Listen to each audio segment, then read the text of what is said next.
Welcome to the Chew on This podcast. Join your host, Dr. Katie Chew, and her guests as they chew on what matters, one story at a time.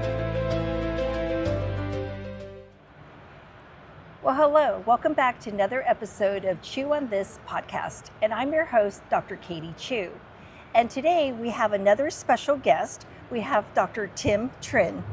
And you came from where? How far did you have to come to be in Nashville? I was coming from Thousand Oaks, California, so all the way across the world, or continent, or country, I guess. Yeah, did you have a direct flight or did you do a connecting? So I was supposed to have a direct flight, but I ended up doing a connecting flight more or less because we had to get a little earlier. But yeah, it was an easy flight. What day did you come in? Came in on Wednesday. Oh, you came in on Wednesday?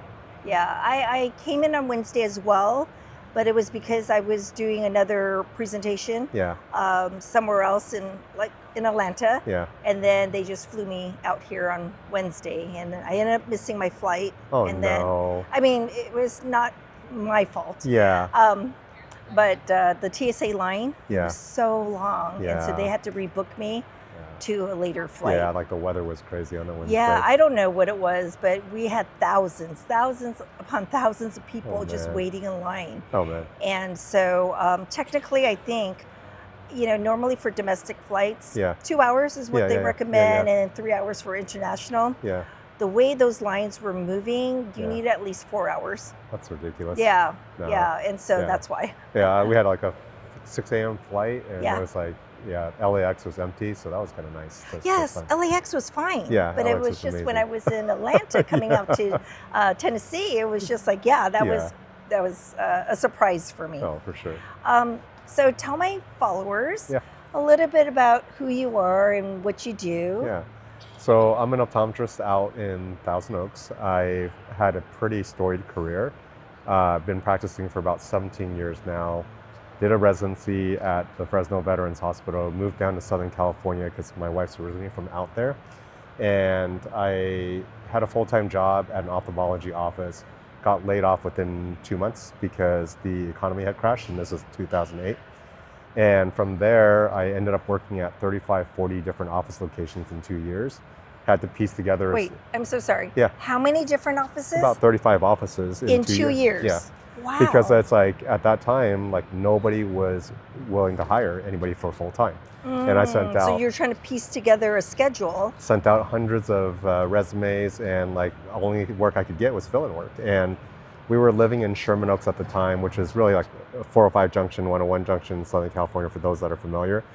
But that was home base, and I had a 60-mile driving radius just to piece enough of a schedule together, just so that way I could pay my student loans and take care of some bills. But it's not what you imagine when you graduate. Like, you think Where did you go to optometry school? I went to Cal. Yeah. Oh, okay. So I went to Cal, and I did my residency at Fresno for like ocular disease. And I was thinking I was going to be practicing at this high level right when I graduate. I had like all these aspirations, and then you get humbled real quick. And it was like, holy cow, like, I didn't imagine working at Walmart, Lens Crafters, or all these other places. And I was like, surprisingly, it was like a blessing in disguise, like where even though I got laid off my ophthalmology job, like I actually didn't really enjoy that full-time position. And I found that I really gravitated towards like helping people. And so Walmart was a great experience. You see so many lower income individuals. And there's so much pathology there, and then everyone's so grateful and thankful. And then, on the flip side, there's other places where I just didn't enjoy it, like working at Lens Crafters, where I was like told what to say, and where I had to basically try to sell. And I don't know if it was like that everywhere, but it was definitely at that location that I was at, right? So I see. But it was like amazing. It's like commercial places, private practices, ophthalmology practices. And even ophthalmology was very diverse. It's like there was one ophthalmology office where I literally would walk in, I would just refract and walk out of the room. Yeah. And then there's others that I'm doing full pre-op, post-operative work. Yeah. But as a new grad, like you just like without a job, like I'll just do whatever, right? Just kind of get it. And so. And the main thing is those loans, right? Those loans are huge. That we. It was big, and it's like, well, and it's bad now for the kids that are like graduating. Oh, I've heard. I've heard. Like, yeah, and at that time for me, I thought it was like bad, but now it's like, man, even my associate is like he's like on a 25-year payment program or something because of the amount that they have. Yeah, I talked to a few recent graduates, Yeah. and they were basically telling me that some of those life decisions, Yeah. like in terms of, when to get married, Yeah. right? When to have, like, even to have a honeymoon. Yeah. And we're not going to even talk about buying a home, Yeah. right? Yeah. But they're delaying those things because of the debt. Oh yeah. And It's not fair. I don't know what's wrong with it, but like, the issue is more or less student loans are going up, but compensation for ODs is not going up. And on top of that, like the reason isn't really because like as owners, we don't want to pay them more. As owners, we're bound by the fact that we play the insurance game, right? And so with insurances, like the issue is like, even if we raise fees and 90% of our patients are insurance based, we still get paid the same amount, or if not less than what we did like 30 years ago. Yeah. It's ridiculous. Like my family doesn't really understand that, because they always think that, well, just raise your fees, Yeah. raise your fees. Yeah. And I'm like, I can raise my fees as much as I want, Yeah. but there's a cap on what the insurance reimbursement is, Yeah. right? And so that hasn't really changed with time. Yeah, and and so it's tough hard. because it's like, I'm thinking like a plumber will actually probably make more in an hour than an OD, right? Because Yeah. like No, it's so you have true. you have the capability to adjust accordingly. Like I Yeah. got a quote for changing the insides of a toilet. Guess how much it was? I have no idea. Changing what? Just like, the internal plumbing of the toilet. Yeah. Guess how much it was? Without parts. Just, yeah. Well, but even the parts are very expensive. Yeah, the parts are like what, $30? And how long did it take? 1 hour? I had to say no. No, but they billed you for an hour.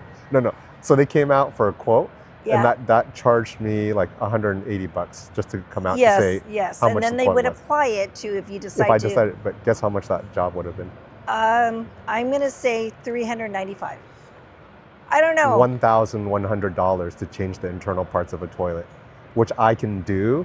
I just didn't want to do it, and I didn't have the time. That's insane. Yes. But it's not like, and maybe Well, that plumber was high, It right? makes that 185 so little. Exactly. So I was willing to take the loss of 185 because I didn't want to be out $1,200 for that. What kind of toilet internal parts do you have? Is it solid gold? That's what I'm saying. I'm just asking. No, it's like What? a regular toilet. Yeah, I'm thinking. And it's like, you just need to change the valve 400. and a couple of things. And they're like, I have to disassemble the whole toilet. And I was like, holy cow. Wow. So like, it's tough because now like for our kids, like the question's like, do we want them to follow in our footsteps?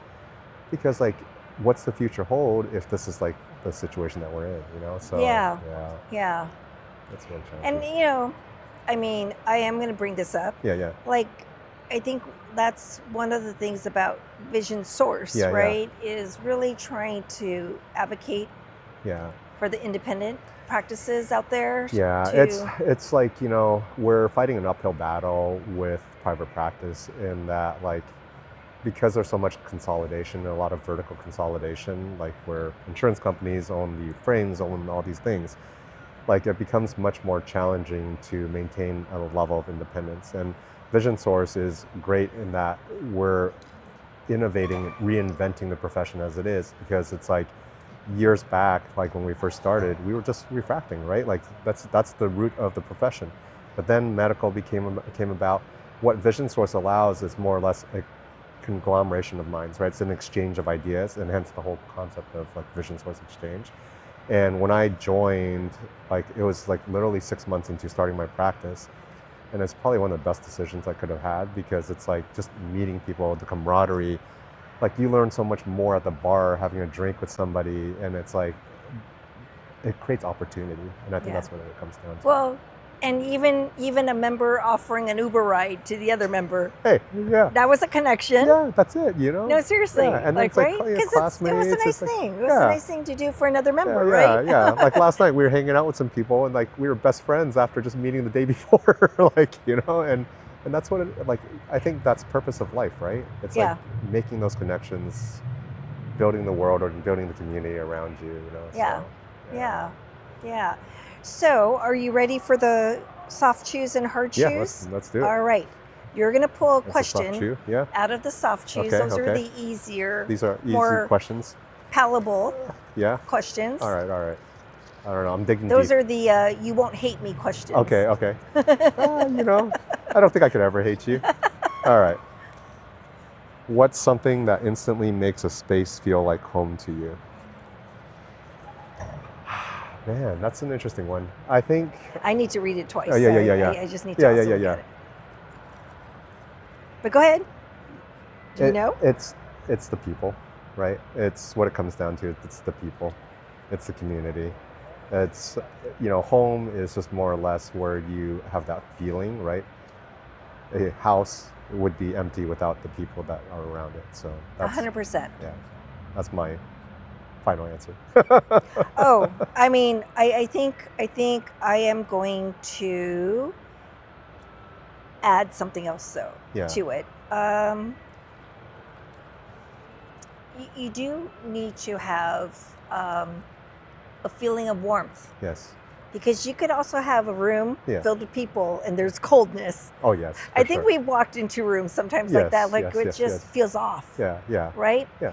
And I can't really explain what it is, but there is, I feel like people who are very kind and welcoming, Yeah. they are already putting out that energy even before you say the first words, right? Yeah. And so that's what I'm going to add, is that space needs to be filled with people, right? We need people, Yes. but warm, loving people. You got to have that aura, the positive aura. Yeah. And the reason why I brought that up was just because, I was in a marriage. I've been married twice. Yeah. People know that, but I don't know if you knew that. No.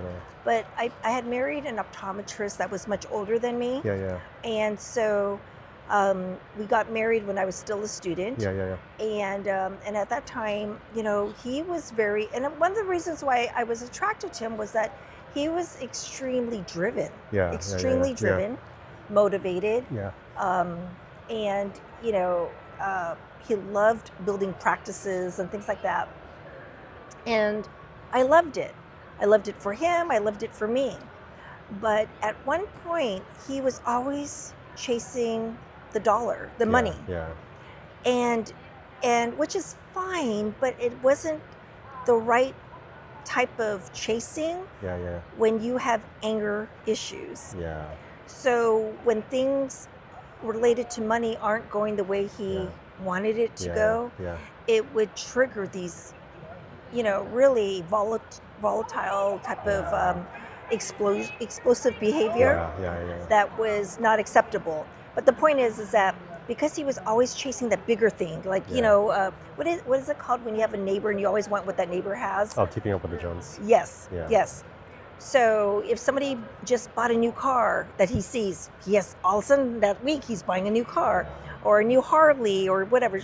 So he wanted to build a really big home because our ophthalmology friend just bought a new home and he wanted to be the next door neighbor to this ophthalmologist. So he went and bought the land and he started like dreaming about how big this house was going to be. And internally I knew that house would be forever be lacking of love. It didn't matter how big it was going to be, right? And so shortly afterwards, I filed for a divorce. But it was just like, it was so obvious to me that it didn't matter what home, it could be the biggest home, the smallest home, and there just wasn't love there.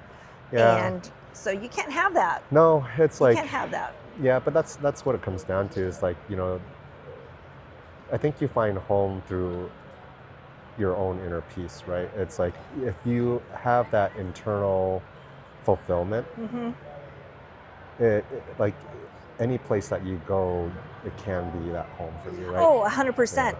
But I wasn't feeling that inner peace because it was very uncomfortable. It's like the energy is, it was off. It was tough. very off. It's tough. Okay, that was a soft chew. I'm going to put this here. Oh man, that's a tough one already. Okay, all right. So here we go. What's something you've learned about letting go? Letting go. I think in business, you learn to let go quite a lot and very quickly, because it's like trying to hold on to emotions and worry about the what if possibilities, and like it drives me nuts, right? And it's like early on, like for example, when I started my practice, first year we got burglarized twice within the first year, right? Went in, cleared out everything, and felt violated, right? Like it's like, and I'm man, sorry like to hear that. something's like stripped of you, right? Of course. And you're like, oh my gosh, like this is terrible. This is the worst thing. Let me try to figure out a way to prevent this from happening again. And you realize there's no controlling other people's actions or behaviors and what's going to happen. And throughout the years of dealing with, team members that may not have appreciated your care, or you kind of learn how to kind of like, in one sense, I call it numbing yourself up, but it is in a sense letting it go, right? Because like if you think about it too much, it just eats you up inside. Yeah. And no, I agree. It's one of those things that like, and I did a little video about it where I was like, it's almost like a superpower to be able to not be bothered now. And it's like, that's one of the coolest traits of running a business, is like anything you encounter, you're now like unbothered by it, right? Yeah. Like at one point, the whole city was on fire, and I was in San Antonio for a conference with the family. And my wife was like, should we fly back? I was like, why? Like, what are you going to do? Yeah, right? Like, what are we going to do? If You're it not burns, gonna it be burns, saying, right? not... It's like, now, like we have get a burglary call. Like I literally got a burglary call on Wednesday. I was like, all right, let me just check it, because what am I going to do? Like, am I going to rush back? It's like, it's the same deal. Like I'll go get a cup of coffee, I'll take a shower, then I'll go to work. It's like another day. But, I think that's a big thing, is like, it's just trying to like find that inner peace, and that's the whole thing, right? Like that's pursuit of life, happiness. Right? Yeah. It's weird that, like, I feel like everything you're saying, that, okay, that's my answer. That's my answer. That's my answer. I mean, if you're going to be talking about the practice, that is something where earlier in my career, even midway into my career, I've been practicing for 3 decades. So, but I remember sometimes showing up to dinner meetings, and I'll be sitting next to a colleague that maybe, I don't know them very well, but we're making conversation. And they'll be like talking about something, and they just seem so, like, I don't know how to describe it. Upset? No, that they just don't let things bother them. Oh, yeah. Right? Yeah. And I'm just sitting there going, how can they not let it bother them? Like, I was just questioning myself. Like, what is it that they can do that makes them so much more, like, thick-skinned? Like, it's not letting, it's just letting it roll off of them, right? Yeah. Because I was, like, trying to be, like, putting myself in their situation. I'd be like, no, I would be all stressed out. Yeah. And so all the things that you had described earlier about the practice and all that, I would say I'm 80% there in terms of letting it go. I used to be like always feeling like I'm putting out fires. And acting that way, that I'm putting out fires. And no, I'm letting a lot of it go. Not that I don't care. There's a difference. I still care, but I'm not letting it, like you said, there's certain things where, why? I don't need to be there. Right? That's why I have insurance company. That's why I have the, what I mean? It will work itself out. Yeah, and then I think it's all perspective too, right? It is, like, 100%. The only thing that would bother me is more or less like health. Like, if somebody in our family was like really like not doing well, that's like one issue. But it's just like, short of that, it's like business, life, everything's just a game, right? Like it's kind of a detached feeling, but at the same token, it's like one that gets you through all the hard times. And it's like, it's just a matter of perspective, I think. Well, I'm gonna share one thing. So my lease for my practice was up in February of this year. I'm trying to think right now. February of this year. And so I had like another 5-year option to continue. And, and I remember back in the day when something like that was coming up. And I've been in the same location for 30 years. So, so when something like that was going to come up, I'll be like literally like pulling out the contract. looking at all the fine Yeah, detail, like yeah, when yeah. was I supposed to give them notice? Yeah. Da da da da. You know, making and this time around, it's like I wasn't sure if I was meeting the notification time Yeah. that I want to extend to that 5-year option. But at the end of the day, I was like, you know what? I'll get to the contract when I get to it. Yeah. If I missed it, so be it. Yeah. And worst case scenario, if he decides, the landlord decides not to let me extend because I didn't fulfill my contract requirements of notifying him in 60 days or whatever it was, I wasn't worried because I thought to myself, it was probably meant to be. Yeah. And I'll just move to another location. That's literally how life should be. No, literally. I'm like, that location does not define me. I've realized that. Yeah. I define myself with my patients. Yeah. I can literally find another location within reason, within like 3 miles, and I will be fine. Yeah. Right?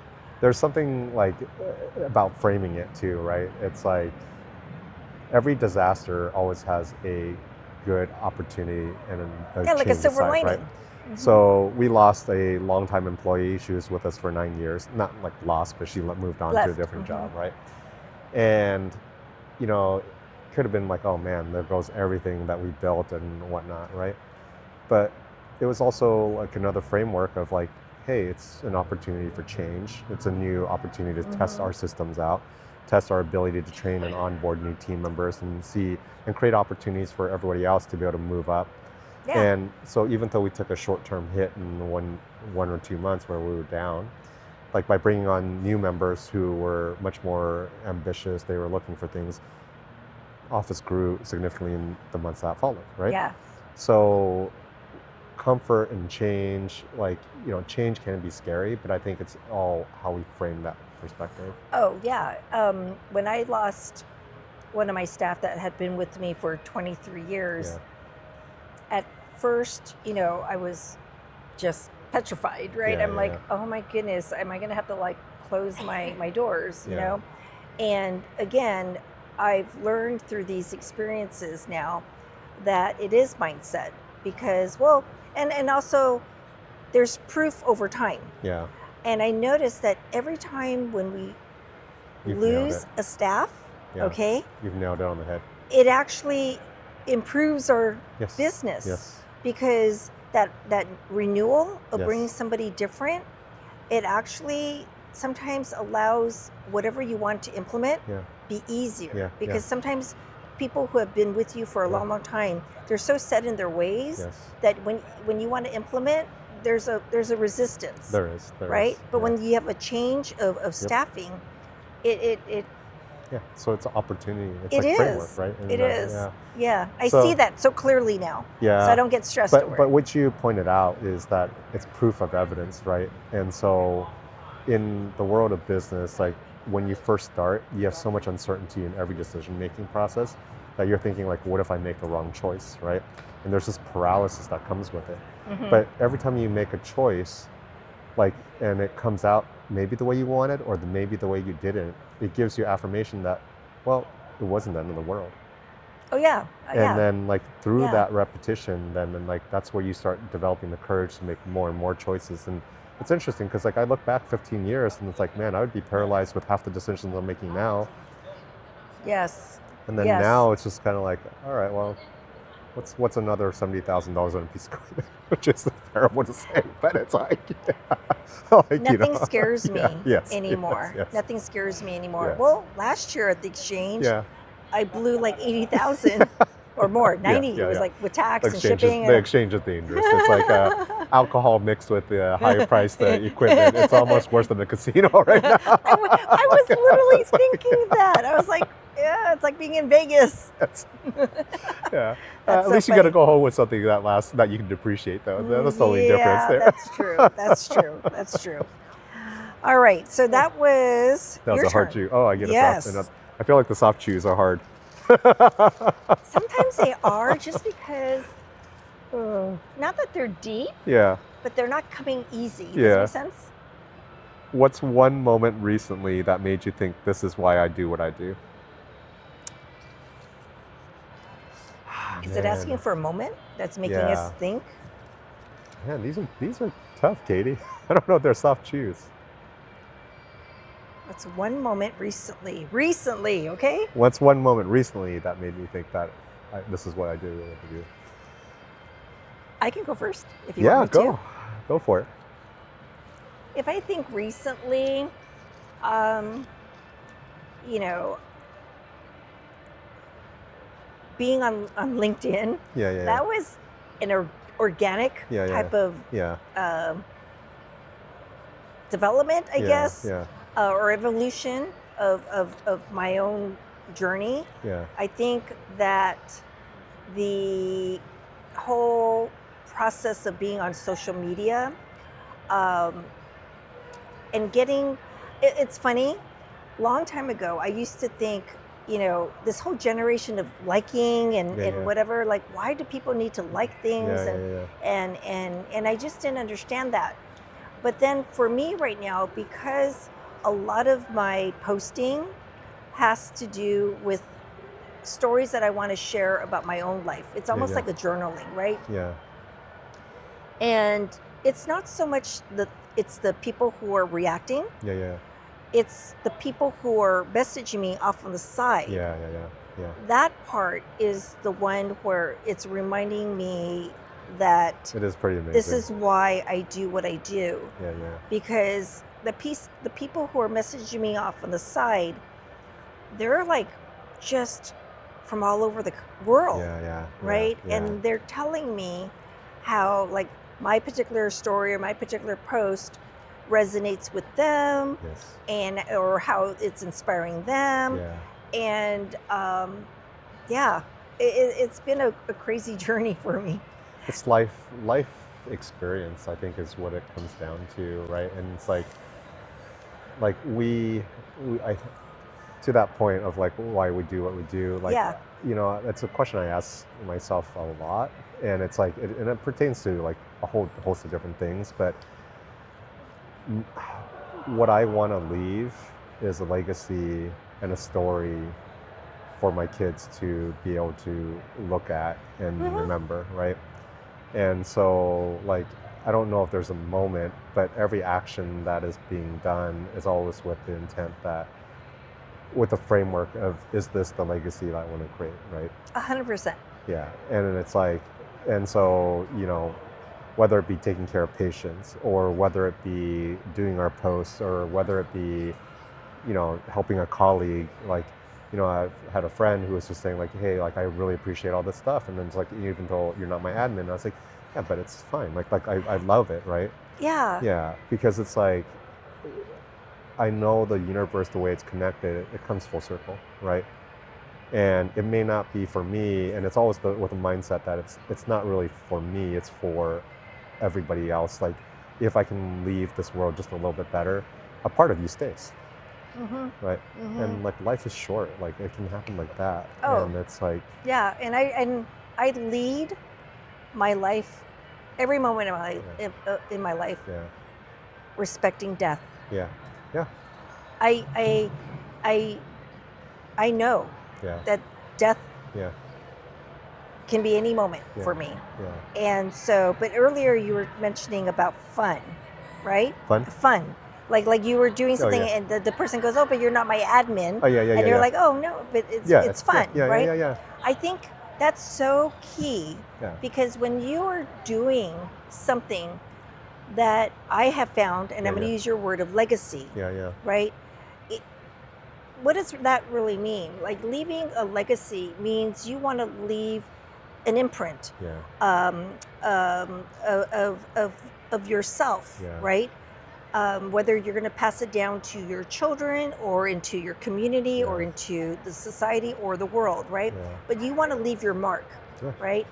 And I feel like I know that whatever I'm doing, if I'm having fun, yeah, yeah, that is serving a purpose, yeah, right? yeah, Because things that aren't meant to be left as a legacy, yeah, it would not be fun. yeah. Does it make sense? Yeah. Because those are the things that would be harmful or Yeah, negative or whatever, right? Yeah. But things that are positive, it should lift your own spirit as you're doing it. Yeah. And so, so I caught on to that word fun because I'm having the most fun in my life right now. I am. But that's the whole thing, right? Like everyone gets so caught up on like accumulation, like like your ex-husband, right? Like you're like that's just keeping up with the Joneses, right? But what for? Like there's nothing that you can take with you, like at the end of the day. And it's just a matter of like you're chasing the human experience, right? Well, for example, like this moment, this experience, it's so priceless. It's so valuable. Like does it make sense? There's like nothing, like it's an intangible wealth. Yeah. Does it make sense? Yeah. It's like, but that's the priceless stuff, right? Yeah, like it's exactly. Exactly. Yeah, and I think for me, like, I mean, I could retire in the next several years, right? But at the same token, like, what for, right? What's the purpose of like? What is the purpose? Like, do you want to leave a mark? Do you want to do something with your life? Do you want to give it purpose? And like, I feel like we're here for a reason, like, we are. And if we're here for that, like, we're not here for ourselves. It's like here to live the life to create opportunities for others and be better for others, right? Yeah. And so to that point of like, the reason that I do the things I do, it's like, celebrating the birthday with everybody here, like the love that you feel. It's like, it's like you feel it's like a 35th anniversary or birthday. Yeah. So you feel like you feel that whole thing, so I don't know. I think I had briefly met you a year ago. Yeah. But how I stayed connected with you was because you were putting like a post almost every few days or a week or something like that. Yeah. And I'm going to tell you this. Yeah. I missed your posts. Oh. Because they were inspirational. Yeah. They were inspirational. I appreciate that. Yeah. It's like. But it's a lot of work. It is a lot of work, and and then you do get self-conscious, and it was a challenge that I had put up. Wait, in what way? What do you mean by self-conscious? Of what? No, you get self-conscious. It's like, oh, am I saying things that might offend people or whatnot? And it's like, and that's one of the things that like when I first started posting. Yeah.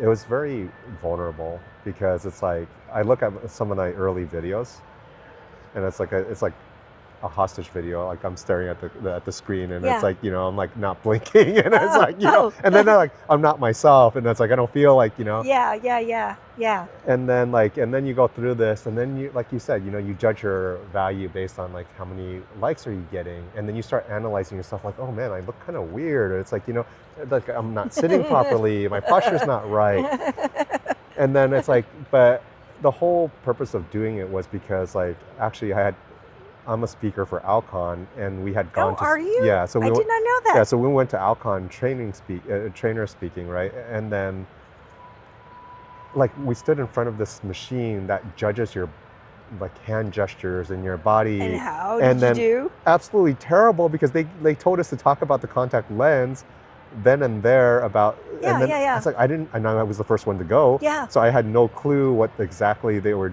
Yeah. What kind of markers were they judging you by? And then like I had like naturally I'm not like a extroverted like individual. Okay. Like if I'm at home I just shut down, right? Yeah. So talking on the fly like that was very, very challenging. And then there are your peers that are sitting there who are just like absolutely phenomenal speakers, and like I don't know if you know Joey. Joey. He's on YouTube. He has like 1 million followers. Oh yes. Yeah. Yes, Dr. Joey. Yeah. Right? So he's like phenomenal, right? He sounds such like a natural, right? And here I am, like I can't even get a sentence out. Like I'm cold sweats, hands are like So I was like, and then the funny thing is like my daughter went through the very same thing when she was trying to do like a school election. So she stood up in front of the class. Yeah. She wanted to do like participate for like student body or something like that, right?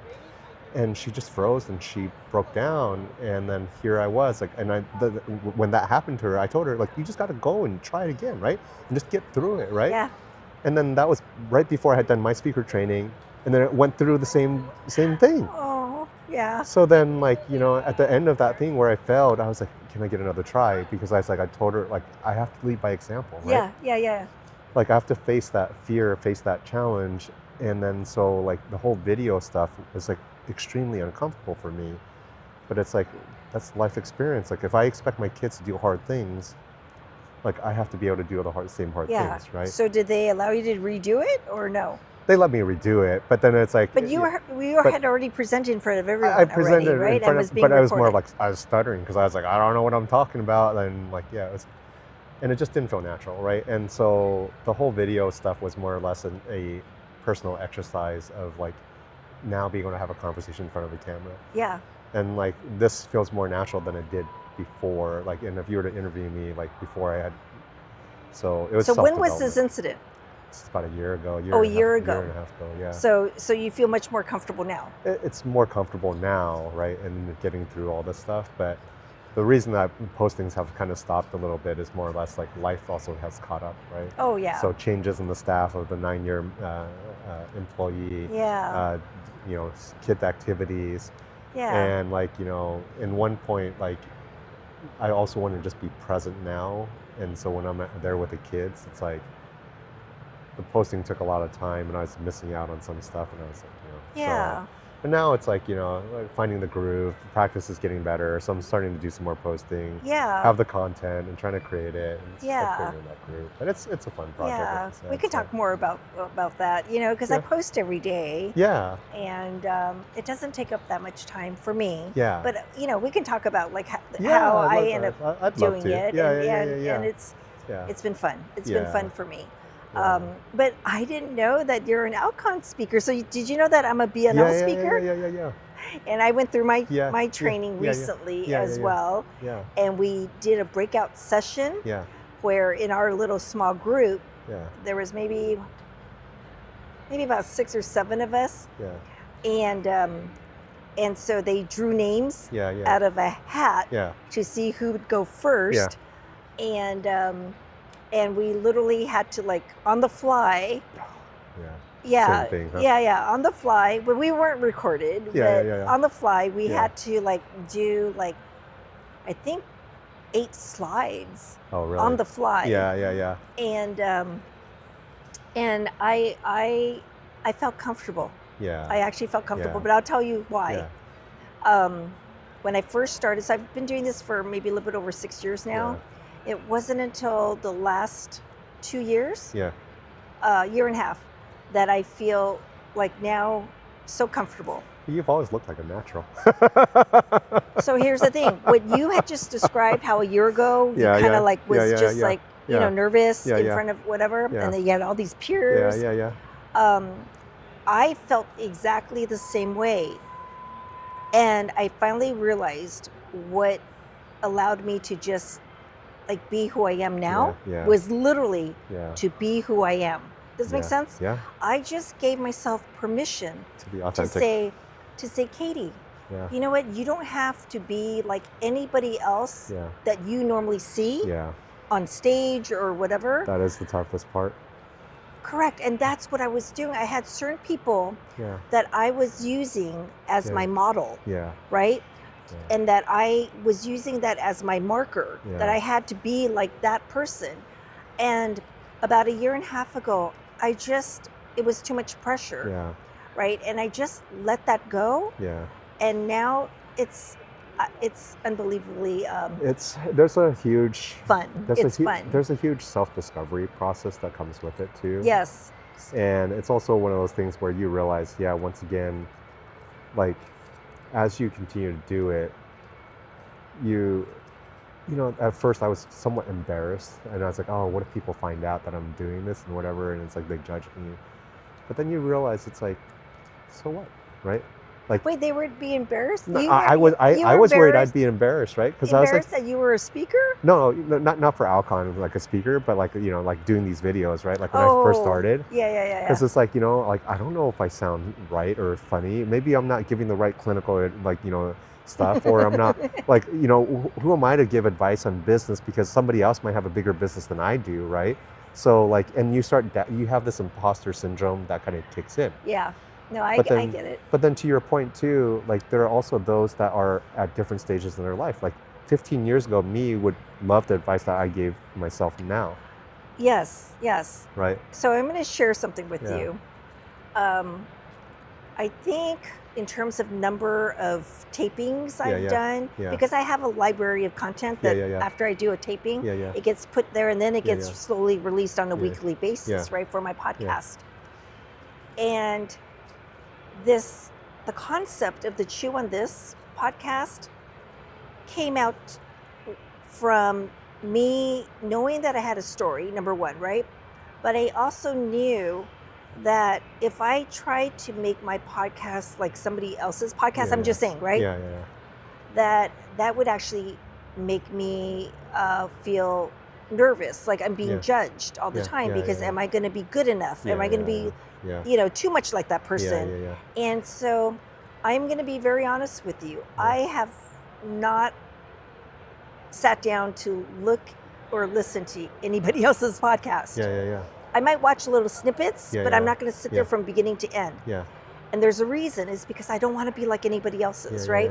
And so that's where that authenticity was, because like my podcast, I just knew what I wanted that would make me feel comfortable. I knew and I know that I don't feel comfortable doing it just solo. Just doing a podcast and being me with the camera, high followers. But, I knew that was something I wasn't comfortable with. And so, but what I would be comfortable is I love conversing with people. So I told myself, okay, that means that I need to have a guest, right? But then I also thought, I've been on other people's podcasts when it's split screen. That also feels awkward, right? Because I'm looking at them on my laptop screen. Do I look at the camera? Do I look at them? It's not the same. It's not the same, right? That energy is still not the same. So I thought to myself, if I'm doing storytelling about life, not necessarily about our industry, right? It has to be in person. And so this was my concept. And then I thought, oh my goodness, I'm gonna reach a plateau where people aren't gonna be within the LA vicinity, because I have most of my tapings at my practice. And there's this one gentleman that I interviewed out in Atlanta, Georgia, and that was the turning point that I realized I could be mobile. I could be anywhere in the world. 100%. Yeah, so I've done a podcast on a cruise ship.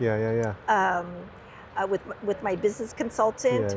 I've done several in Atlanta, and now I've done a few out here in Nashville.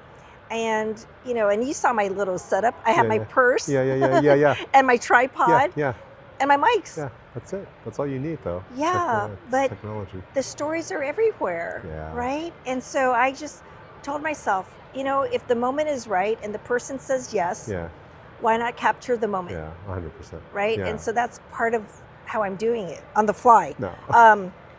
I totally lost track of what, or did we do? That was a hard shoe. I think that's or is it an easy? That was a soft shoe. Okay, then I'm going to pull a hard one. Good thing I'm counting on you to keep track. All right. And how much battery life do you have on that? I have 70%. So okay, good. Fine. All right, here we go. Oh, I pulled out several, but here we go. Here's one. Is there something you've done that you wish you could undo? And what would you do differently now? Okay, this is a loaded one. There's two questions involved here. Yeah. So something that I've done that I wish I could undo.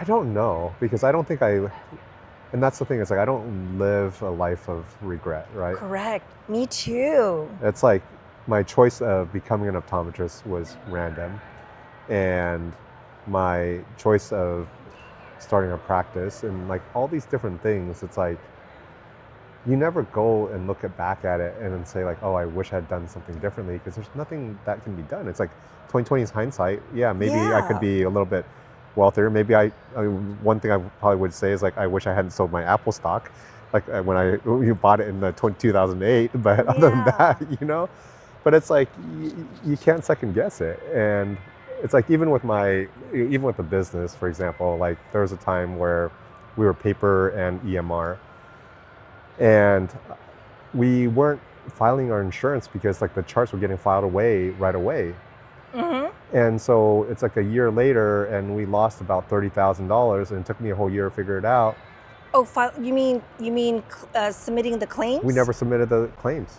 So my first year, which I was already cash strapped, like, and I didn't know what the hell I was doing. Yes. But And we've then- all been there. yeah, I yeah, have yeah, stories yeah. to tell about that one too. So, And then I told my wife, and her perspective was like, well, at least you found out now.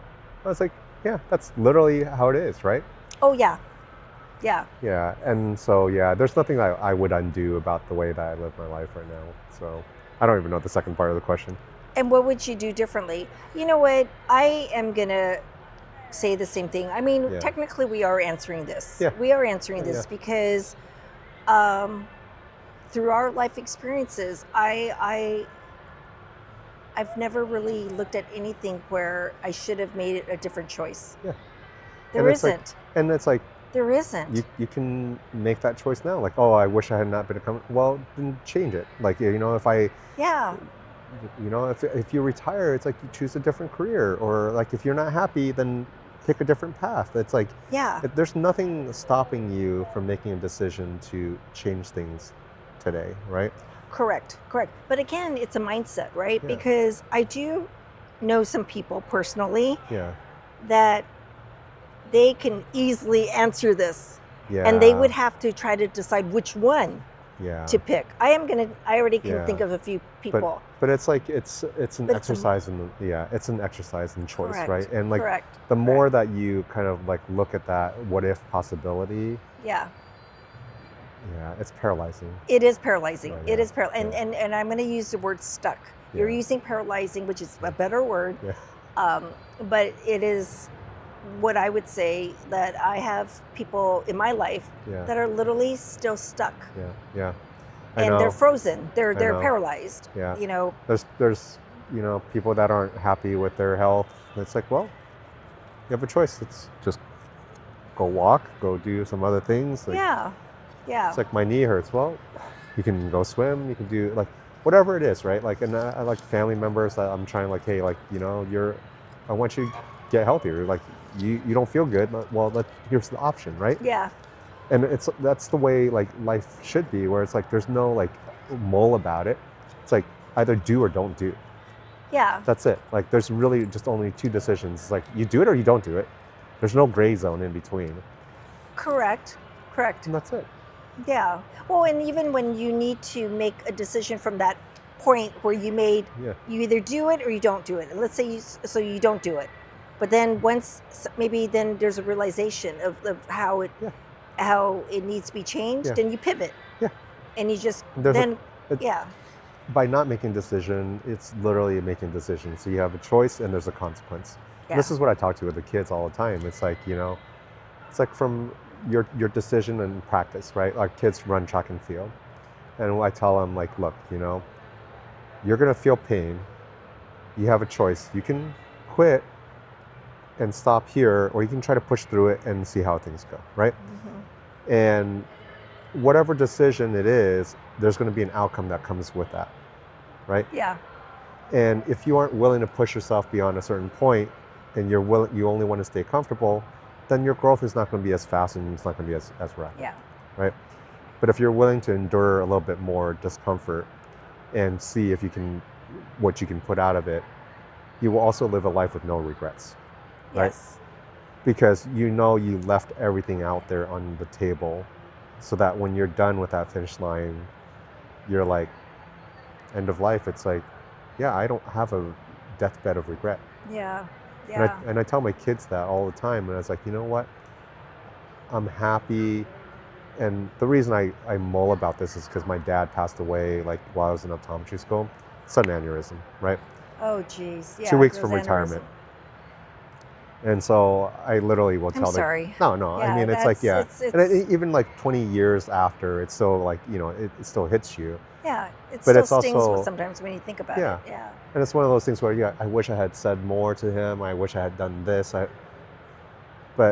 And then you can look at all the negativity, or you could also look at the blessing that maybe that's his last gift to us as a lesson to not leave things unsaid, right? Yeah. And so when I talk to the kids, it's always with this mindset, my mortality is here.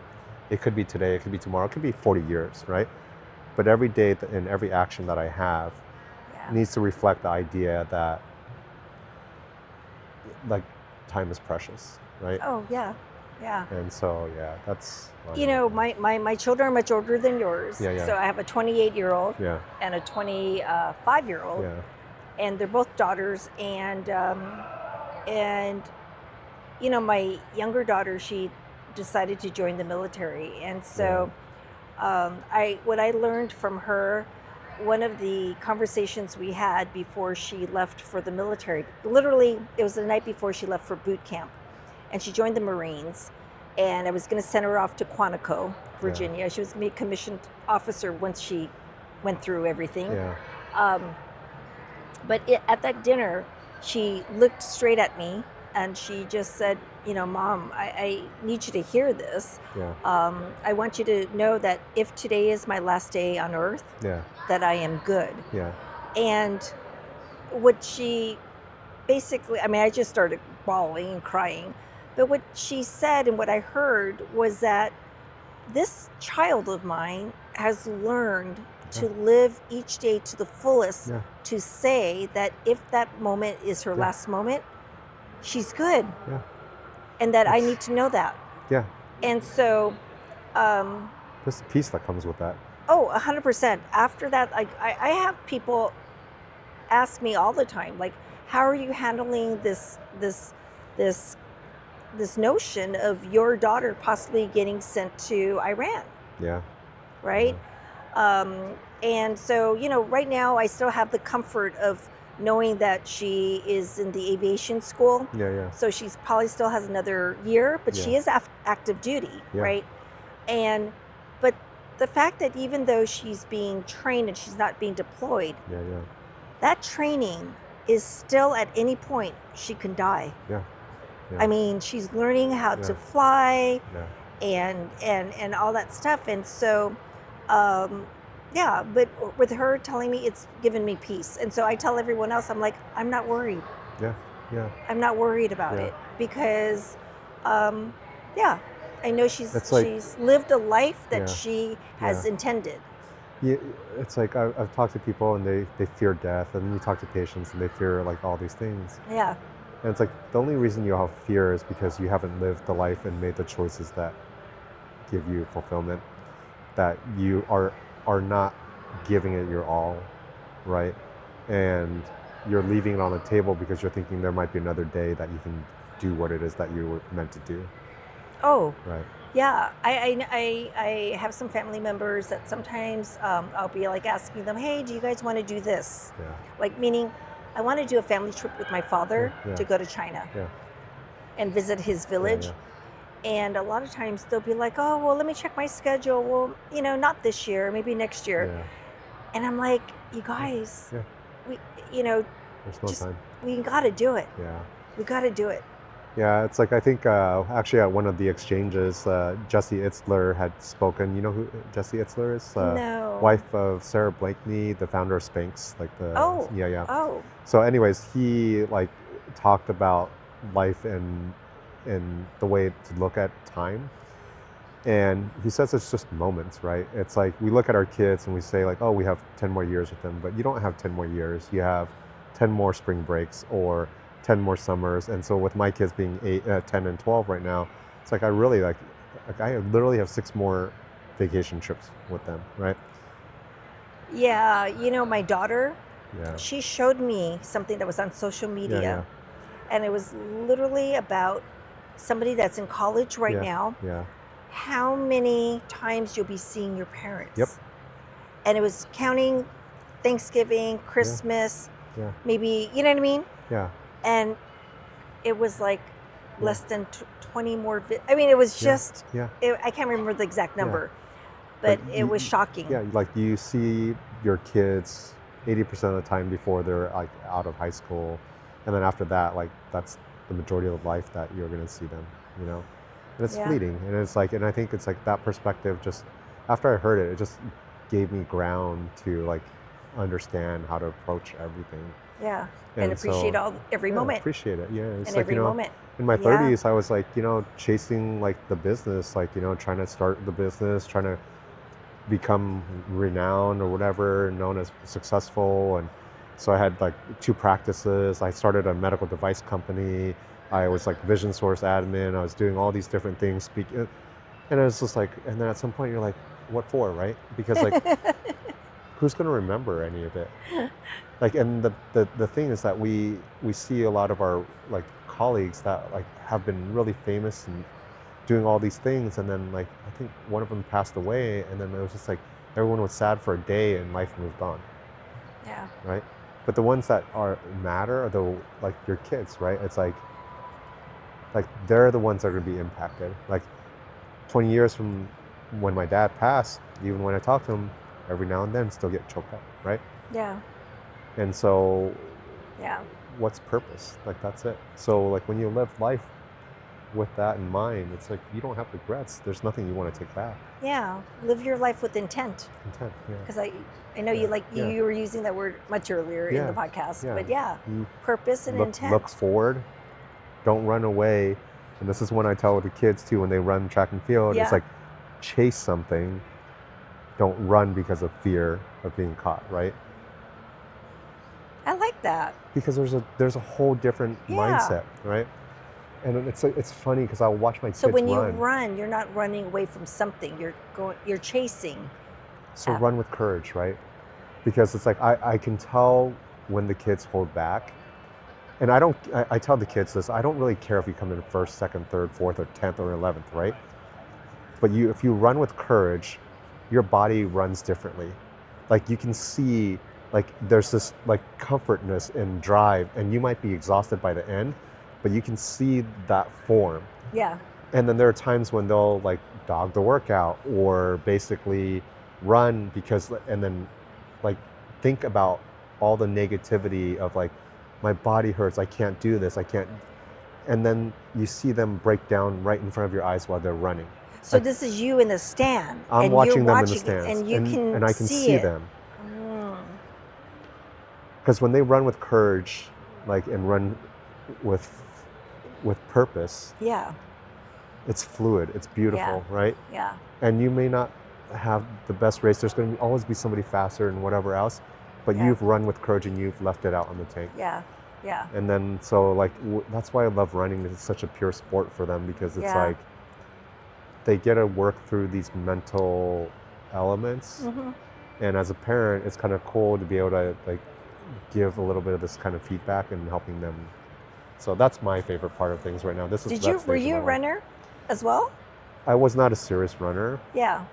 But I ran for a couple years in high school, and it's like I'm not even a like technique coach, like whatever, like that.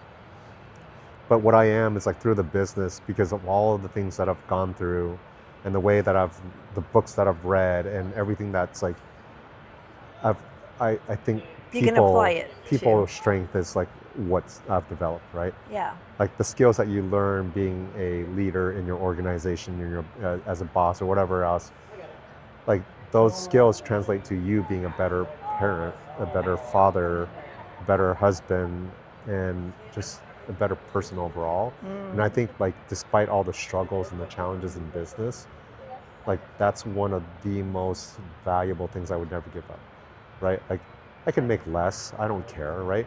But at the end of the day, like I can't, like all the decisions I've made and all the lessons I've learned in business have given me the value that I can pass this knowledge on to the kids. Oh, 100%, yeah. Yeah. So it's amazing. It is amazing. It is amazing. Okay, soft chew. Soft chew. Okay. And then after that, we'll do one more hard chew. Yeah. And I think that might be a full episode. What kind of weather matches your personality? Oh, geez. What is it? What kind of weather matches your personality? Okay.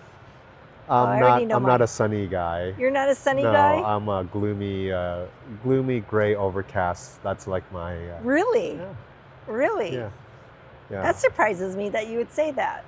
Yeah. Okay, I am a sunny person. Yeah. I am a sunny person. In fact, I think I'm a sunny person with a rainbow. Yeah, I Like, love like, it. like just, I a love little it. bit after Yeah, a yeah. rain, and Yeah, then yeah, the yeah, sun yeah. catches Yeah, the yeah, water, yeah, yeah, yeah, and then yeah, you yeah, see the rainbow. yeah, That's me. yeah. No, mine's like a light jacket, overcast, like, you know, it's like I think like not too optimistic, not too mellow, not too dramatic, just like yeah, go with the flow, even keeled. Like yeah, that's literally life. Oh my goodness. That was a good one. That was a good one. All right, this is our finale. All right. Here we go. Let's see. Finale time. What's something you learned the hard way? The hard way. You can't change people. Wow, that was quick from Yeah. you. That Yeah. was really quick. Yeah. Do you want to give an example? I'm telling you, the hard shoes are the ones that are the ones that I think about in life. Oh, the soft shoes are the harder Oh no, the hard ones. shoes are yeah. But like, I look at it because I was like, when I started the business, I always was looking for the underdog because I was an underdog, right? And I was like, I want to fix that individual. I want to give them opportunity. I want to help them build and become who they want to be, like help them reach their full potential. Mm-hmm. And I still do on a daily basis.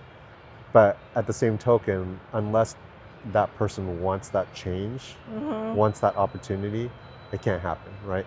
Correct, And so because you can't change them. you can't change that mindset, right? Oh, And- geez. What's something you learned the hard way? I don't know why, because how I'm reading this question is like something that I went through and then I got burned. Like that's how I'm interpreting it. Like, you know what I mean? Like, what's something you learned the hard way?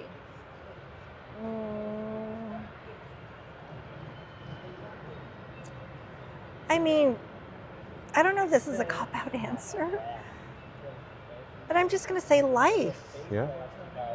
Life. How so? I mean, because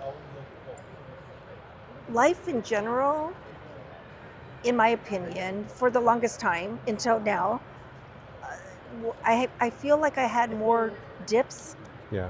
than I had, Yeah. Wins. rises. Yeah. Yeah. Yeah. I just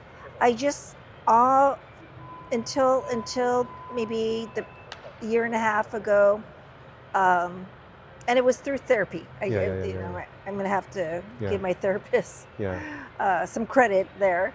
But for the longest time, I felt like my entire life, the best way I could describe it is me in water. And usually water should be very like a revival, right? Refreshing, full of life, right? Yeah. But me being in water has always been that I'm always trying not to drown. Yeah.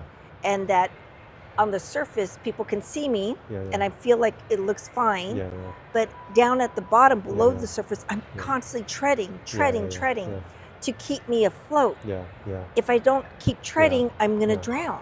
Yeah. And so that's just how I feel like my entire life has been defined by that. Yeah. Because surface-wise, people think I'm okay, Yeah, right? yeah. My head's up above the water, Yeah. but I have to like work so much harder to stay afloat. Yeah. But now I am with peace Yeah. with water Yeah. because now I've learned that I can just float. Yeah. And it's come through faith. Yeah. Because now instead of treading water, that I've learned through my faith Yeah. that God is the water, Yeah. and that if I float and don't let my muscles tense up, Yeah. the muscles to me I'm interpreting it, that's the human will Yeah. trying to fight it, Yeah. right? But if I let my body relax completely Yeah. and let my faith be the one that's keeping me afloat, Yeah. that I am well taken care of. I don't have to tread. Yeah. And so that's how I see my life now. Yeah. But I think life has been hard. And I think like Been hard. The big thing is that like it comes out to all the negative things that happen in life that happen to you give you the framework to really appreciate when things are good, right? Oh, Because if all the yeah. good things happen, no. it's like, there's always something to complain about, right? Oh, yeah. Yeah. Yeah. It's like, Yeah. life could be good, and yet we're complaining about something like, oh, the grass is not green enough, right? And Yeah. that's what it comes down to. Yeah. So the greater the hardship, the greater the challenge, the greater the joy, and the greater the difference, right? Like, I think Yeah. as humans, the change is crucial in order to allow us to be happy and content. Oh, yeah. And so that's why it's like now, because I know and I've learned Yeah, to surrender yeah. and just enjoy life Yeah, that is there. And life now is water, right? Yeah, And yeah, it's yeah. just, yeah, yeah. And it's a different perspective. And you're right. If I didn't have all the other intensity of what I needed to do to keep afloat all these decades of my life, I wouldn't be able to appreciate what it is to be floating. yeah. And so that's where I'm at now. And so, yeah. Beautiful. I like it. Yeah. I like it a lot. Well, what did you think? I loved it. It's like it's, the best part, getting to know you better. Yeah. You And know? it's, yeah, I just wanted, a simple platform that allowed, two people Yeah. to be vulnerable Yeah. in an intimate space, Yeah. and to be, sharing stories that do matter Yeah. to each of us, right? It does. And so thank you for taking the thank time. you. Thank I you. know being here at the exchange, the followers may not understand this, but our itinerary is full. Oh, yeah.